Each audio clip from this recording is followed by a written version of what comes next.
Hi and welcome. Kawasaki have been dominating the World Superbike series over the last couple of years, and now they're trying to reassert their position in the market with a whole host of models coming to South Africa in 2017. One of them is this, the Kawasaki Z650 Ninja.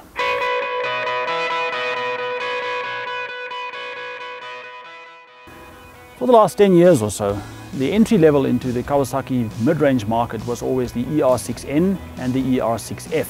The same basic underpinnings also did duty in the Versys and the Vulcan. For 2017, Kawasaki completely redesigned the 650 range. There's a brand new frame, there's a brand new swing arm, there's new lighter engine covers, and all in all, this makes for a massive weight saving. Having shed a whole 19 kilograms, the 650 Ninja is light and unintimidating. And that's not a bad thing on a bike that's intended for everyday riding rather than for track days. But losing this much weight is not an easy task, and Team Green's design team had to go back to the drawing board to come up with an extensive redesign for this, the successor of the ER6F.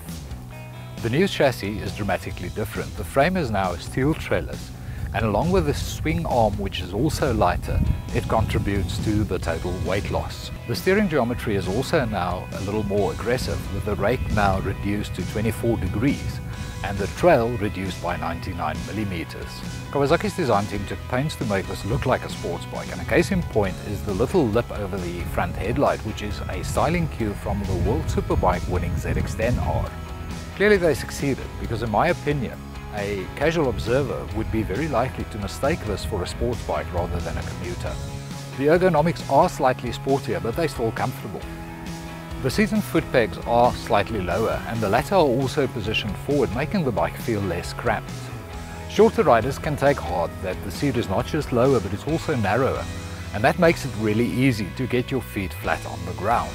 The shape of the fuel tank is also driven by the ergonomics. The sides are slightly sculpted to allow you to grip it properly with your knees. There's also a little concave indentation on the top of the tank, which allows you to tuck in very nicely behind the small screen.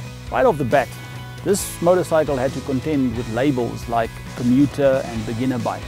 But rest assured, this motorcycle goes with a lot of vigor. It is labelled with the EU4 regulations, which lopped about 4 horsepower off the engine, but the Kawasaki engineers put that back in the form of torque. The bike pulls away strongly, and even though the front forks are the right way up, it still makes for a nice, nimble and flickable bike. And if you do need to stop, it does come equipped with ABS brakes. The Ninja 650 has quite comprehensive instrumentation, got a gear indicator, fuel indicator, everything you would expect. In my opinion, this is a very approachable motorbike. And for me it's been a very special occasion, because it's been my first proper bike ride since a very serious accident 7 months ago. And it's probably just as well that I selected this bike, because it's really unintimidating without losing any of the excitement that you would normally associate with riding a bike. If you're in the market for a commuter bike, for an everyday bike, or just for a bit of fun, maybe you should have a closer look at the 650 Ninja.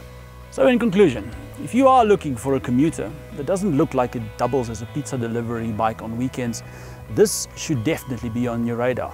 Even standing still, this bike looks like it can tear up the tracks. And I promise you, you'll be hard pressed not to give it a second glance wherever you park it.